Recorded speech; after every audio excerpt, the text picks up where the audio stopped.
talk about startup marketing and traction. My name is Eli David. If you have any questions, you can send an email to feedback@startupblink.com and basically try to answer them. Twitter at StartupBlink. So today we're going to speak a little bit about a short introduction about myself and my track record, so you can kind of know how it connects to the marketing theme. We're going to do a little bit of traction case studies from my startup, and then basically general discussion on traction channels. We're going to focus a lot on press. Press is going to be our main thing today on the last part of this chat. So we'll see. We'll basically and again, if you have any questions, feel free to share them, and we'll try to answer from time to time. A little bit about myself. I'm kind of a digital nomad. I've been traveling in the last 10 years. I'm not traveling. I'm actually staying and moving every 2 months. So I actually stayed in more than 40 countries. I traveled in more than 60 countries, lived in more than 40 countries. This is not really updated, so the number keeps on rising. And this is the first point of the presentation. I do want to tell you something about how this lifestyle actually connects to marketing and traction. So the idea over here is relatively simple. If you have a story, and a compelling story, for example, this is a nice story, right? Someone that has been living in the last 10 years, moving between each location every 2 months, this story can get you traction. So I have to tell you that in the beginning of my projects, when the projects were half-baked and maybe didn't have so much of a product market fit, a lot of the press that my project received were connected to the lifestyle as well. But just as a side note of something that you can do, which is actually pretty interesting, to get traction for your project based on maybe a few personal life choices as well. So that's kind of interesting. Just write it here. So great. So this is really an example of what you can do. And by the way, if you're interested in the lifestyle, I have a podcast and a blog at becomenomad.com, where I actually discuss how do you do that? How do you move countries all the time and sustain yourself? So it's pretty interesting for some people, so feel free to check it. Now, a little bit of my other experience. I also ran an online language school called lingolearn.com, and now I'm the CEO of StartupBlink.com, which is a tech startup. Now, the idea over here is that based on this experience, and I have to say, I also in my very, very former past prepared dozens of business plans for clients. So the idea is that what I've noticed, and something that is very interesting, is that each business at different stage has totally different traction channels. And this is something that we all need to remember. Basically, the idea is that there is no correct formula for traction, for getting traction and for marketing. It really changes according to what you do, basically, and also the stage of the business. So the idea for traction is to constantly keep open-minded on and constantly keep constantly keep creative in order to adjust the channels that you're using to your own business and to the stage of the business as well. And we're going to speak about this a little bit later. Let's talk a little bit about what is traction. So Naval Ravikant is defining traction as quantitative evidence of market demand. Anything that shows you that what you've been building is interesting for people. So this is what traction is. So if you say the sentence, for example, I have traction, it can mean all, some of, or one of the following, or even something that is not here can still be regarded as traction. So it starts with traffic, in many cases, and then registered users, active users and engagement, people who keep on coming back to the site, revenue and sales, and partnerships. Partnerships are also traction in a way. The other is that it's a little bit, over here you can see the traffic is maybe the lowest degree of traction because this is something that happens and might not happen again. Registered user is a better sign of traction because basically people kind of gave you their details as well. So they were in your site and they also wanted to keep in touch in a way. Active users is probably an amazing thing. It's something that, you know, all the people that are using Instagram every day and so on and so on. Engagement is very important. engagement is always money in some way or another. So this is even a more advanced form of traction. And of course, the best advanced form of traction is revenue and sales. Nothing beats revenue and sales. And this is when someone asks you, does your startup has traction? If you can tell them nice numbers of revenue and sales, that's better than anything. If not, active user engagement is great. Registered users is okay. And traffic is kind of nice just to show that something is happening. But traffic is a little bit shallow. It can come from a lot of locations and can be very temporal as well. Now, the two pillars of traction. So in order to get traction, you need sustainable traction, I should say. You need a combination of two critical conditions. The first one is that you need to have a great product. So the idea is that the great product is the pillar, is really the, the foundation of whatever structure you're building in order to get traction.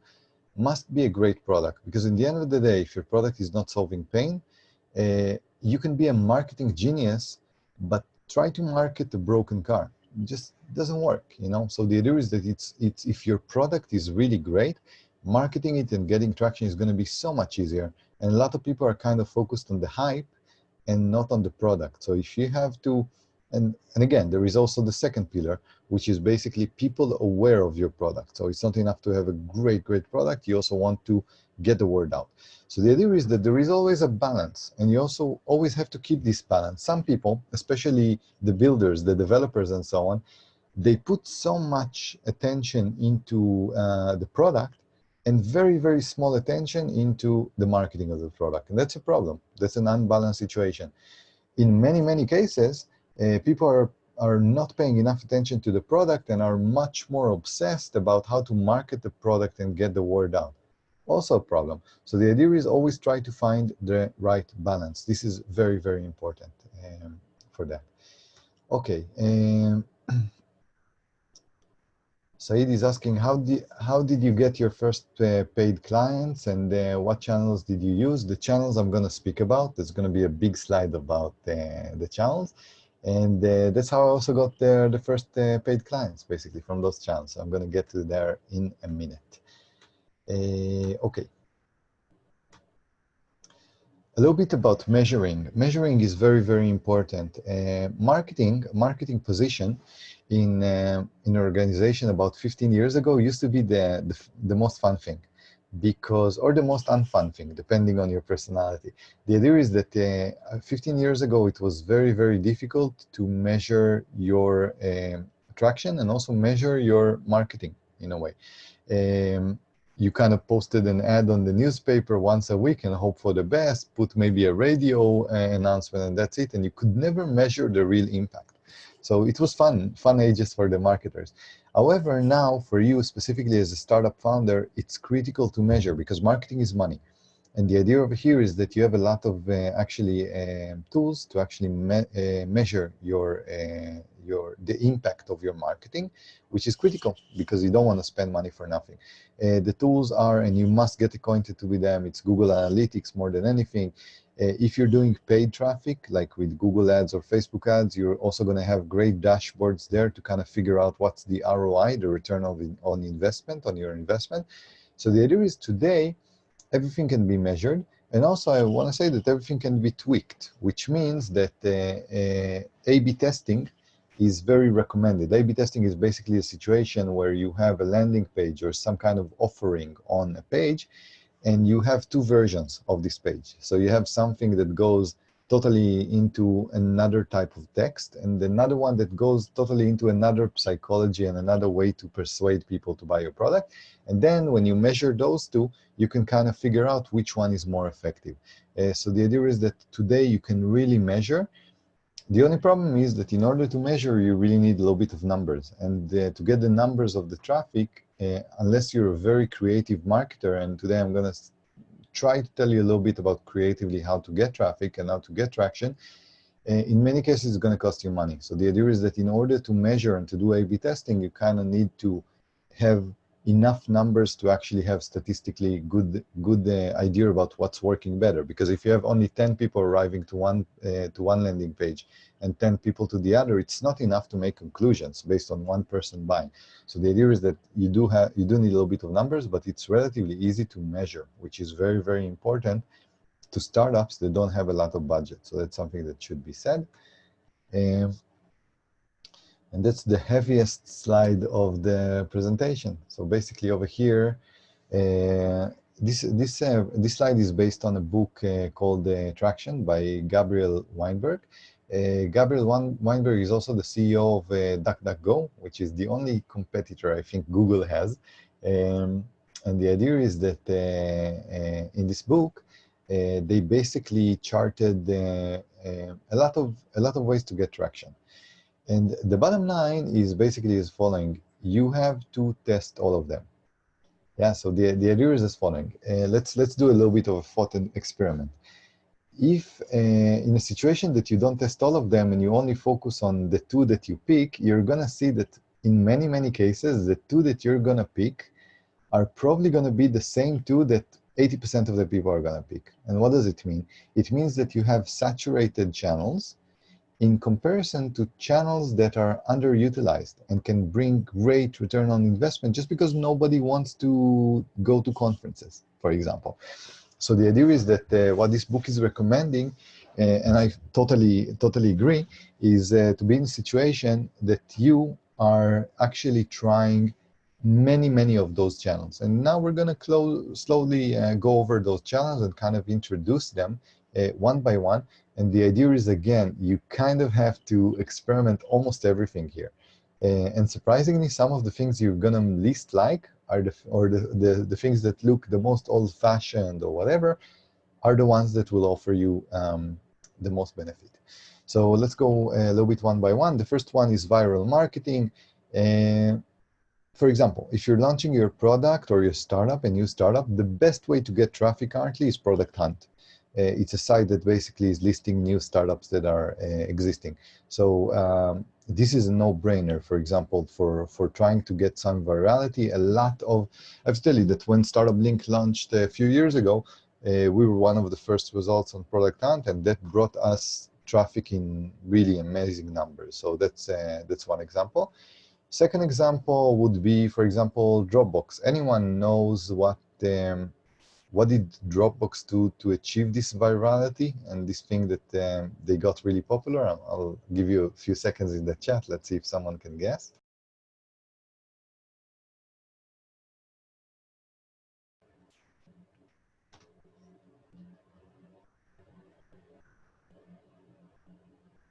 No guesses. Actually, Dropbox did their thing a long time ago. Mock video almost, but not necessarily. They did something that was probably the best virality trick in the history of what I know. Also not fake feature. What they did is basically the ability of when you signed up to Dropbox, that if you would send an invite to another person, they would receive an extra storage space, and you would receive an extra storage space as well for free. And that went totally crazy. Everyone was sharing with everyone to get a little bit more storage space to kind of stack up their storage space in Dropbox instead of paying them. So that was an incredibly nice stunt on virality, and it worked perfectly. Let's see. So other than that, viral marketing is great, but difficult. Actually, it's really difficult because it's a lot of psychology. You need critical mass. You need to understand a lot of things, and it's a lot of luck as well. Press. Press is an amazing way to get traction. So we're going to speak a little bit later. We have a few slides about getting press. The only thing I recommend is that if you have a little bit of money, don't go to a press PR agency. Those guys are taking a lot of money, and you can do it on your own. So there's absolutely no need. So press is one way. Popular blogs and podcasts. So the idea over here is that you're approaching bloggers and podcasters, and you're telling them, hey guys, can I be on your podcast? Can you please feature me on your next blog article, and so on and so on. So the idea is that you leverage on other people's fan base and traffic, which is absolutely amazing, but difficult. You have to have a really interesting product, but if it's interesting, they're probably going to talk about it or invite you for the interview. So it's all about, and remember we talked about become nomad, about the personal brand. If you always have an additional story in addition to the startup that they can actually say, hey, this person has been whatever, kayaking all over the world, or doing windsurfing all over the world, or traveling all over the world, or is a carpenter for 20 years. If you have something, you have more chances of people to feature you because you give them a little bit more meat on the story in a way. So that's always good. Now, the other thing that you can do is use paid marketing, and this is what corporates are usually doing. The corporations, they don't have a lot of creativity in the marketing team. They will always go to Google ads, Facebook ads, and others, and for a good reason. They have all the traffic, so it's something that's worth mentioning. Other measures of traffic that are and traction that are still absolutely great, but mainly ignored by people, is offline marketing. For example, handing flyers, going and doing marketing in a shopping mall or whatever. Surprisingly, because everyone is so much focusing on the online world, there is a lot of benefit to do those things. Nobody's there in a way. So you're going to kind of be the only one. Pretty interesting. Email campaigns are always good. To your list more than anything, and also cold outreach to people that you don't know. Usually it's going to be companies, B2B campaigns that you want to basically, if you want to speak with, your product is for hairdressers in London, then you kind of either have to lure them into your website and get them to register for updates, and then you can send them updates, and that's the best. Or you can kind of track them down and according to with taking into account legal limitations, approach them and see if they're interested. So email campaigns are interesting, and email is still a very, very powerful tool.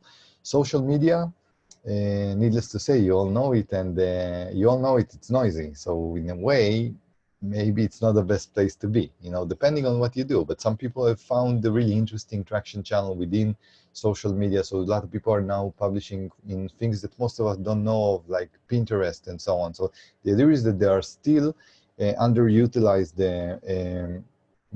measures in social media as well to promote your project. And again, it really depends on the type of project that you have. Crowdfunding, doing crowdfunding campaigns via Kickstarter, Indiegogo, and so on and so on. Over here, the problem is that you're going to have to bring the traffic yourself. So just by doing them, the traffic might reach a critical mass, but you're going to have to start rolling the snowball in order for it to get velocity. So it's not like those things are going to go viral by themselves. SEO is still the king. So the idea is that if you appear first on search engines, that's absolutely great, and it's free traffic. That's something to consider. Content creation. On content creation, we're talking about producing your blog, or producing your audio podcast, or producing a YouTube channel, and so on. Those things are absolutely great, especially if you have unique content. So that's something to consider. I saw on the chat that there was a comment about Medium. Medium is great if you want to kind of let's say, syndicate your content as well, and you don't really feel like investing a lot of time in a blog. So that could be that. Rajesh is asking, guys and girls, by the way, it's better for me if you ask in the QA because I can't really track the chat, but I'll try to answer a few things that are there. So where can I get a list of popular blogs, Rajesh? The idea is think of the keywords that are most interesting for you and try to figure out, try to search for them in Google. And then, for example, let's say you do something about fishing rod, okay? If you find, for example, go to Google, check best fishing rods in the world or something like that, see who ranks first. Basically, there are no popular blogs or best blogs. The best blogs are whatever are ranking first on Google. So just try to figure out who is ranking currently best on Google on the keywords that you're interested in and approach them. So it's something to consider.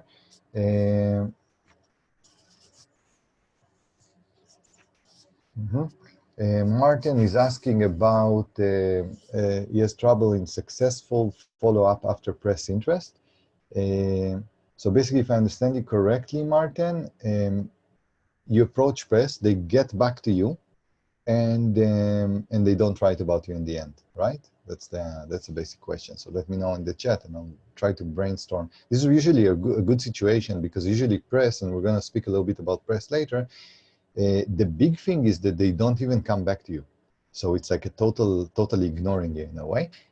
So this is relatively a good situation, which means that you have a problem in the follow-up phase of basically they're kind of interested, so you're onto something, but it's not strong enough to get their attention. And we might think about ways to address this in the part of the press.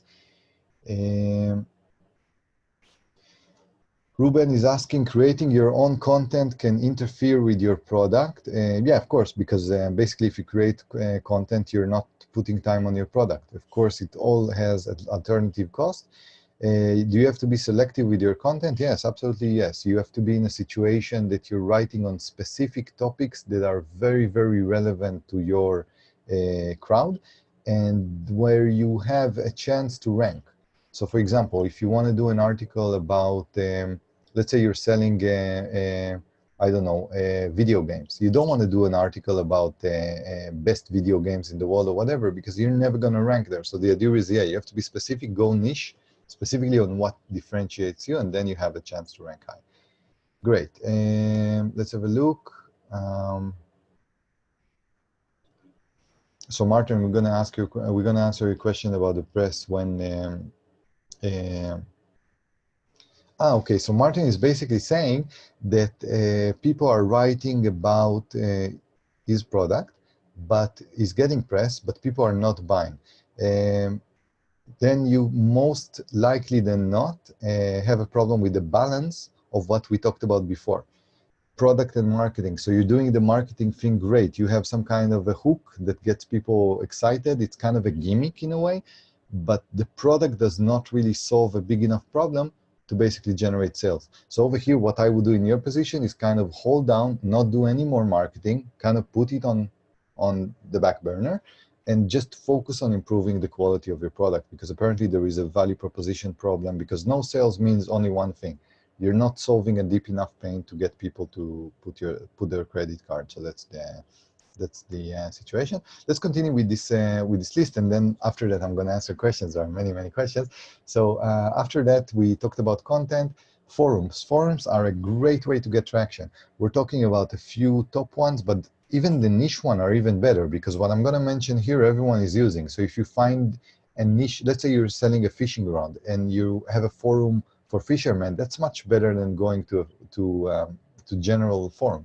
So the idea over here is that forums create a lot of engagement. People are really into something when they're into forums.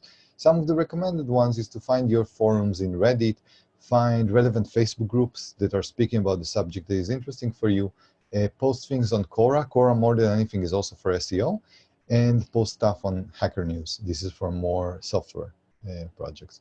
Now, traction can also be achieved via partnerships, and the idea over here is relatively simple.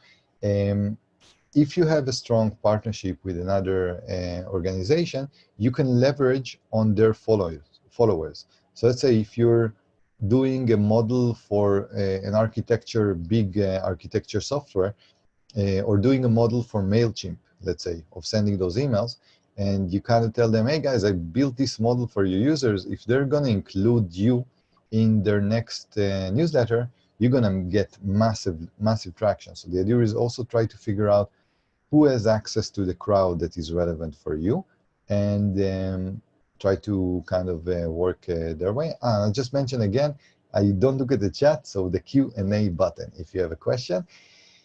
Now the next traction channel that is probably the best one, I don't know anyone that is better than that, is word of mouth, WOM. And over here, the idea is very simple. The conversion rate from a recommendation that we are receiving from our friends or from our family is crazy high in comparison to all the others. So read about you in a blog or hear about you in the podcast, all of it is nice. But if someone that we trust is recommending you, you're very likely to close a sale, regardless of the price, by the way. So the idea is that word of mouth is amazing, and you only get word of mouth in case you have a great product. So again, I keep on coming back to the product point, traction and marketing also go together with an amazing product and a value proposition. So do not neglect this, because it's very easy to go to the hype and then neglect the part that is probably the most important one. And then we have also a few more channels. Affiliate marketing. Affiliate marketing basically means that you have a product, you put it to a network of marketers, and you kind of say, look, on any sale that you're making of my product via a link that you're sharing, I'm going to give you 20 or 30% or something like this. So affiliate marketing is relatively for mature products, but it's a very nice tool to be in a situation that other people are kind of marketing you, which is pretty amazing. Other than that, underutilized traction channel that you must take into account, especially if you're working on B2B, business to business market, or B2G, business to government, conferences. So the idea over here is that you have to go to conferences and kind of close the deals there, because people, we're so much in the internet age that it looks like everything is done via internet, but people still like to meet other people. And there is still something that is happening psychologically when you actually meet other people on the trust level, because that's the way we've been for a million years. You can't change it in 20 years. So conferences are absolutely amazing for meeting other people. Public speaking, try to utilize your ability to do public speaking if you can. Don't be shy. Nobody cares. Like, the worst thing is not to be heard, right? In a way. So the idea is try to do public speaking. What I'm doing now, by the way, is exactly that, right? I'm doing public speaking to a crowd of, let's say, how many are you? Like 50, more than 50 people. And I'm doing that in also to share knowledge, but also to promote our own products or to increase our own visibility and branding. Public speaking is great because you have people listening to you. What can be better? So I always tell shy people, try speaking. It's always good, really. And the last thing to do is maybe community building. So the power of community is very, very strong. If you're in a situation that you can build a community that is good and that has organic, real interest in what you do, you're great, because basically having a tribe around you is a great way to get traction and get real people that care about your product. So those are a few, I think, items in the book. And again, the book is Traction by Gabriel Weinberg, and you can find it probably on Amazon. It's still there probably. I'm going to look at the QA to see if there are any questions. Yes, Max is talking about with cold email campaigns, there is a risk to reach Canadian users and become the subject of their anti-spam laws. Max, totally. And you have to make sure that you're following the rules. I think in Canada, there is some kind of a rule that also says that if the corporate you're sending to or the company that you're sending to publishes their email address in their site and do not specifically say that they don't want to be contacted, you can do a lot of things. But again, it really varies per country. So you have to research it and just work within the law, of course. It always makes sense. So yeah. Okay, so Martin, we talked about that. Now we have more from an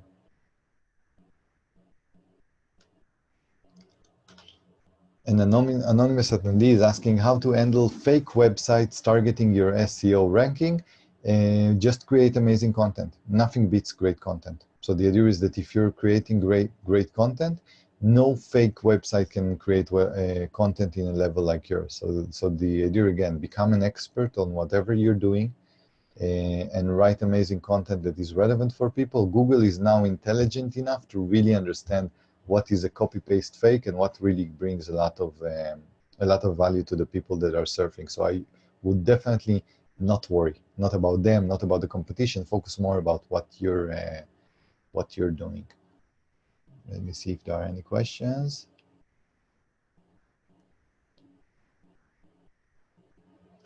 So Dorian is asking the following, saying traction is really nice to get customers.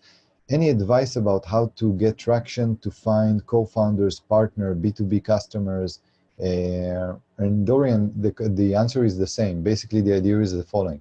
When people hear about you or talk about you or see you, you never know who they are. They can be clients, they can be investors, they can be someone in a big company, and it can also be someone that says, wow, what a cool product. I have to reach out to Dorian and ask them if I can take part in building this.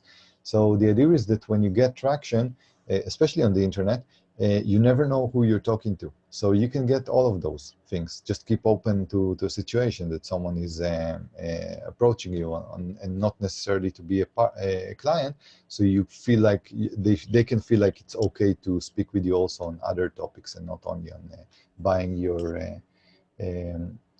product. So Said is asking, can you tell more about which channels to use in different startup stages?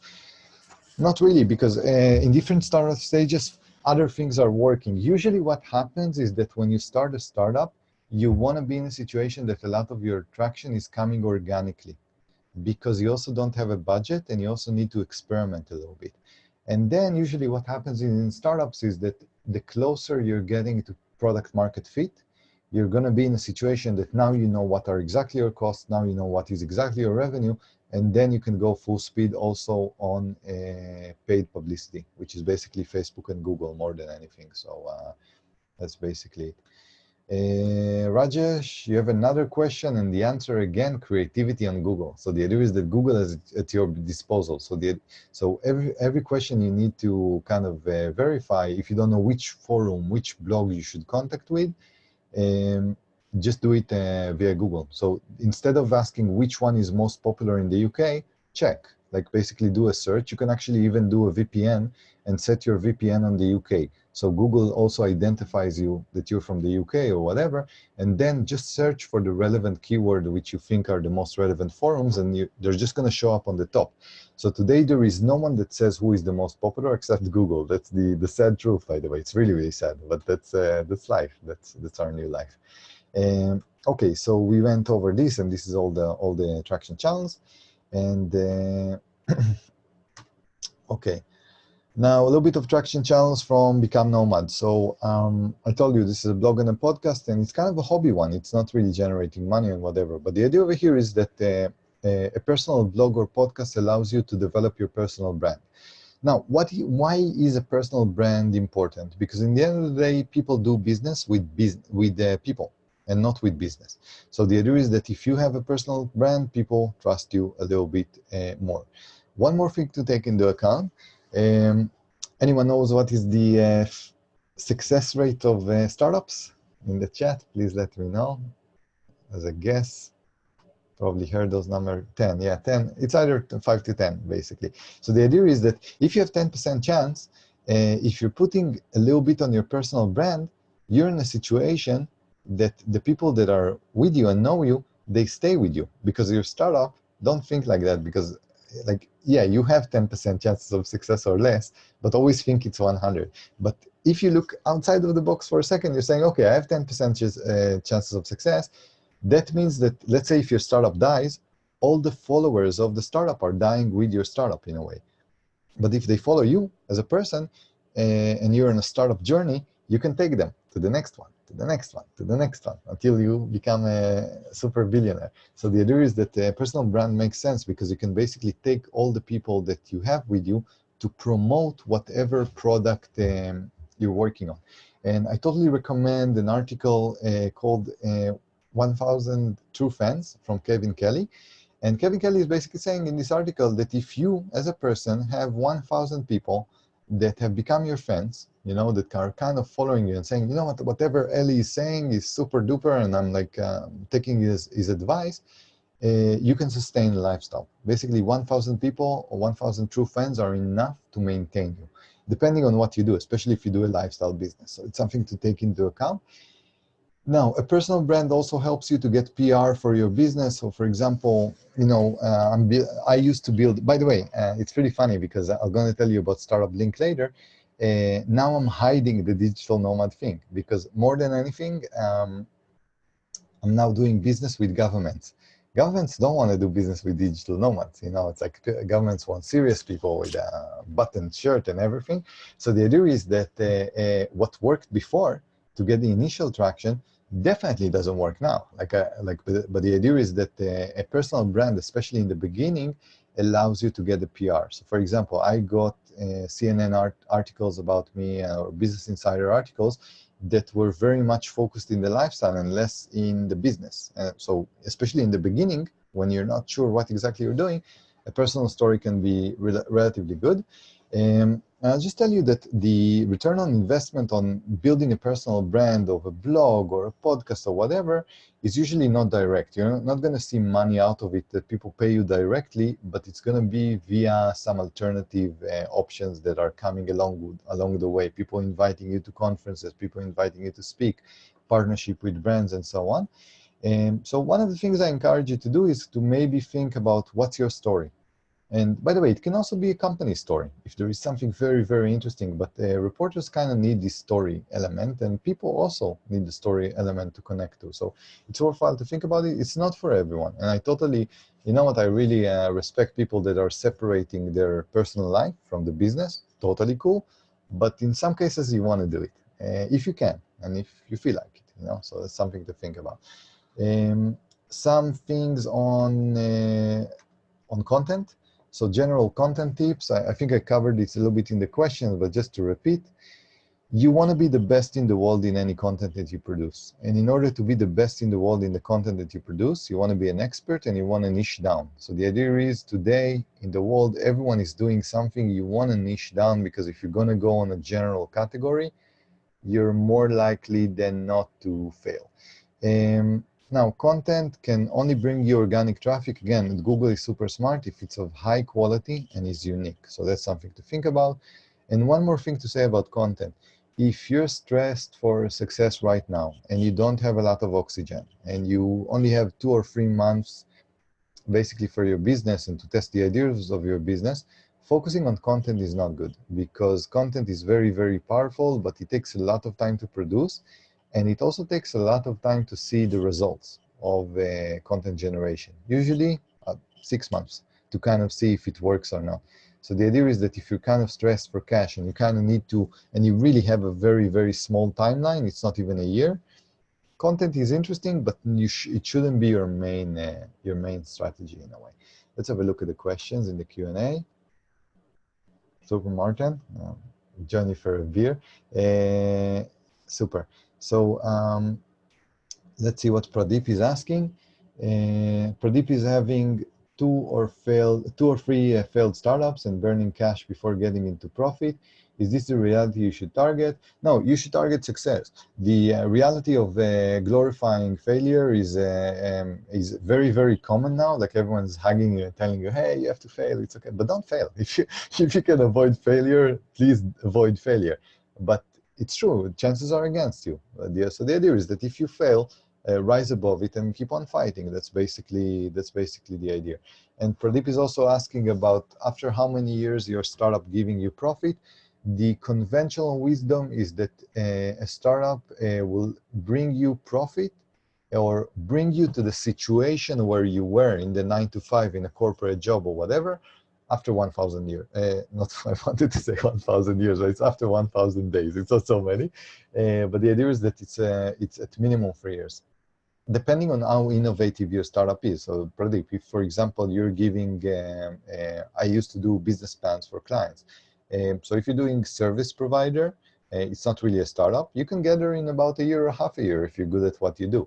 If you're doing an innovative startup that has to do with technology and a relatively new product, we're talking minimum 3 years, and Naval Ravikant is mentioning in many, many cases 7 to 10 years. So something to think about, I guess. Great. So we talked about those things. So I'm just going to mark them as ready.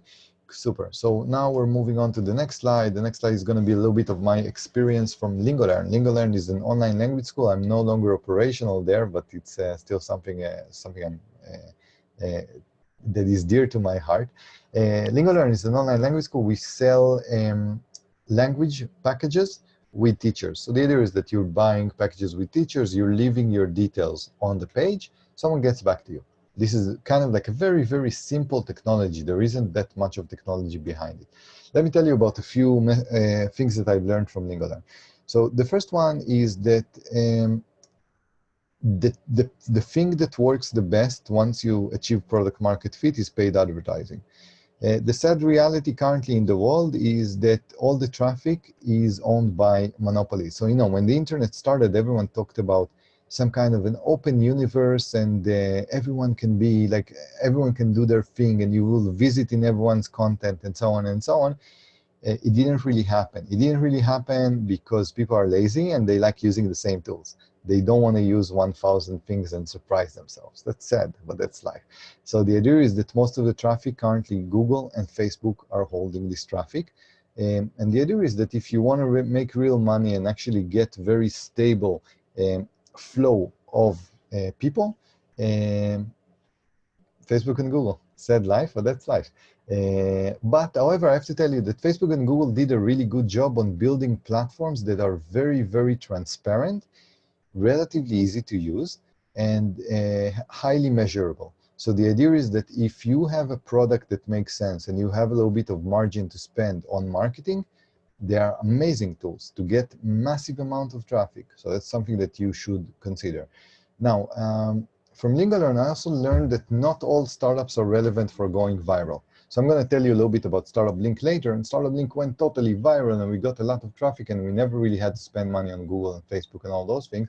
But for some businesses, they're simply not attractive or interesting enough. They're great, like you're doing language courses for people, and it's really great, and there are great stories and whatever, but it's not necessarily something that people will write about or share. So you have to be also aware to, if your business is, let's say, cool or kind of not so cool, kind of ordinary. So if it's ordinary, don't focus a lot of time on getting virality, because, okay, non-cool businesses should get their clients from recommendations and also from paid advertising, and that's life. From LingoLearn, we also learned that word of mouth is the best converting traction channel. If someone is recommending you, you're king. That's it. It's over. So basically, the idea is that if your product is great and if you give great service and you have delighted clients, your marketing efforts, you don't really need that much of marketing in this situation. That's something to think about. Now, if you, in LingoLearn, we're selling a product that is relatively of high price, and over there we learned that when the price is high, you want to create trust. So that means that a lot of your marketing has to deal with testimonials, showcase the big clients that are trusting you, and so on and so on. So try to get them, fight to get one at least big client, and also fight to get press mentions, because people, when they see something on the press, they trust you a lot more. So the idea is that although your business might not be that interesting to the outside world of a wow element, still getting press is doable for any business, absolutely any business. So that's something to take into account. And partnerships are great. We also learned this in LingoLearn. You find kind of a big brother, a much larger organization that has a lot of followers, and you kind of do a partnership with them, so you tap into basically their own marketing channels instead of building your own. So that's something to think about. Okay, I'm going to have a quick look at the QA slides from an anonymous attendee. We're going to share a recording. So that's something that we're going to share, and hopefully tomorrow. Good. Moving on to StartupBlink. StartupBlink is a very interesting project. It's basically a global startup ecosystem map. And you see this, you kind of say, okay, this one is interesting. And actually, this was a much easier project to get free attention and traction to. I'll just tell you a little bit about the thing. It's basically a giant map. You can register for free at startupblink.com. And the idea is that it got massively, let's say, wrote about. Many prime ministers, mayors, and so on are speaking about it. A lot of press, like we're talking about hundreds of magazines that have written about it. Relatively easy to get it, because if you do something interesting or you find the interesting angle, then it's much easier, especially if you have a few influencers like Guy Kawasaki, for example, that speaks about you, and so on and so on. In a nutshell, just let you know that basically it's a technological platform with a database. We have about 90 communities. That's probably where you came from the meetup. So we have a community element. And also we have a research element where we're actually ranking the startup ecosystems of 1,000 cities and 100 countries. Let me just tell you, as a side note, it's critical to choose the right ecosystem. So marketing and traction are great, but it's also critical to find the right ecosystem, because the right ecosystem by itself will get you the traction. So if you're stuck in a place that is kind of in the middle of nowhere, that has no startup ecosystem, no hub, no meetups, no events, and no whatever, consider replacing it. You will thank yourself later by doing that. We really don't understand the giant impact that the network and the hub where we are has on our chances of success, the ability to meet clients, investors, co-founders, and so on. If you're not sure about the strength of your ecosystem and you kind of want to check options, just go to startupblink.com. Below the map, you have a giant ranking table for free, and you can compare ecosystems. So really try to find the right ecosystem for you, because it's important. This is a little bit of the traction that we got, non-updated. We got a lot more since then, because of every year we publish an annual report, and that gets massively promoted. But below is an interesting graph. It kind of shows you how powerful traction can be. So you can see over here, this is a monthly thing, what you see over here. This is the progress from a month, starting with 0, going to 200.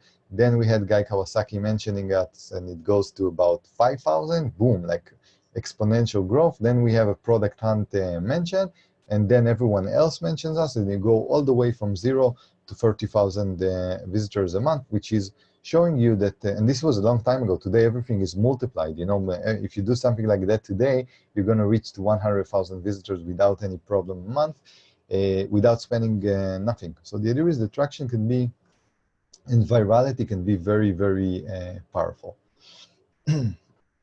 Okay, let's talk a little bit about PR and press. That's a little bit of focus on the press. Why is media attention so critical? So let's talk about a little bit of why. Basically, it can give you tens of thousands of visitors to your site that can test your product, that can buy your product, and so on. So it's absolutely a great win, that if you would have to spend on Google and Facebook to do that, you would have to spend tens of thousands of dollars, if not more. So it's a great thing. I'll just drink water. Great. Now, one more thing that the media is doing for you is giving you a lot of validation, branding, trust. People still need to see products that, let's say, people still don't trust anyone, especially not today on the internet. So if you have a major article on a major magazine mentioning your product, mentioning your company, and so on and so on, the idea over here is that people are going to trust you a lot more and are going to more likely than not convert into clients. So if you have this badge featured by CNN, featured by Forbes, featured by TechCrunch or whatever, people say, okay, someone kind of validated them. And that goes also, especially to B2B clients of corporates. If you're selling to B2B, people in companies, there is a saying, nobody lost their job for picking IBM. So people in companies, more than anything, are worried about the risk of, let's say, betting on a startup and then hearing from their boss that something went wrong and the startup went bust, or the startup is kind of a scam or whatever. You lose your job in a second. So the idea is that people in corporates, if you're selling to organizations, are going to play it very, very safe. So one way to kind of relax them and show them that you're doing serious stuff is actually by showing them press. You tell them, I got published here and here, and showing them the testimonials we talked about and so on. Nobody wants to be in an uncertain position. And the beautiful thing about PR as well, it gets you a lot of traffic. It gets you great links, SEO links that are going to influence the traffic of your website for years to come. So there are lots of reasons of why should you go for press. Let's have a quick look on the preparation before pitching tech reporters. So the idea is that before you speak with tech reporters, you have to do a few things that are recommended here. First of all, you want to focus on media that is relevant to you and to your product as well. So the idea is that if you're, let's say, doing a StartupBlink Global Startup Ecosystem Map, you want to speak with tech reporters, right? That's the main thing that you want to do. If you're doing fishing equipment, you probably want to speak with fishing magazines and so on. So the idea is, first of all, focus on the media that are relevant for you. Now, once you understand which media is relevant for you, let's say I'm doing a startup ecosystem map, and I kind of said, you know what, I need to go to the Crunchbase and Wired and all those technological magazines. It's not enough. You also need to locate the reporters that are writing on the topic of, in my case, startup ecosystems. So the idea is do some research on the reporters as well. because each of them is interested in another thing. So the idea is you kind of want to know who are the relevant reporters for you. Because if I'm doing a startup ecosystem app and there is a reporter only covering Apple products, they're never going to write about me. So the idea is also research the reporters. And by the way, if you research reporters, it's great, because in the template that you send them, in the approach, you can tell them, hey, Joe, I read your article about the Lithuanian startup ecosystem. And I wanted to tell you that I'm doing a startup ecosystem map that is now ranking startup ecosystems, and Lithuania is number 20 in the world. So the idea is that you're also showing them, because press reporters are so used to getting templates, you're also showing them that you invested a few minutes to research what they're actually doing instead of doing Control-C, Control-V, which is something that they despise, something to think about. Now, a little bit of more tips. Tech reporters and reporters in general are very, very active on Twitter. And the idea is that nobody really cares about them on Twitter. So that everyone can be crazy about them, writing about them, but you go to their Twitter page and they have only a few followers. That's the sad, let's say, realization, because nobody's going the extra mile. So for example, one way to get press is kind of follow them on Twitter, interact with what they write about, put a comment and whatever, start a discussion. People are much more likely to write about you if they know you, and if they actually saw comments from you or retweets from you, or you boosted their ego a little bit. So the idea is work with Twitter. Twitter is great for reporters in general. And then you can build a relationship. The idea is that if you invest more time, if you're really interested in the person, you can also become a source for them. For example, we're a source now on Startup Ecosystem News. So people are coming to us and saying, hey, can you tell us your views about the startup ecosystem of China or whatever? So the idea is that you're becoming a source, you build a relationship, you also give. You don't only get, you also give, which is important for any kind of relationships, and also with reporters. Now, one more thing to say is that if you have a strong follower base, let's say a lot of people are following you, or you have 100,000 people, or even 1,000 people on your newsletter and so on, tell this to the reporters. So the idea is the reporters are now being measured on how many people have read their articles, because that's how they generate ads money.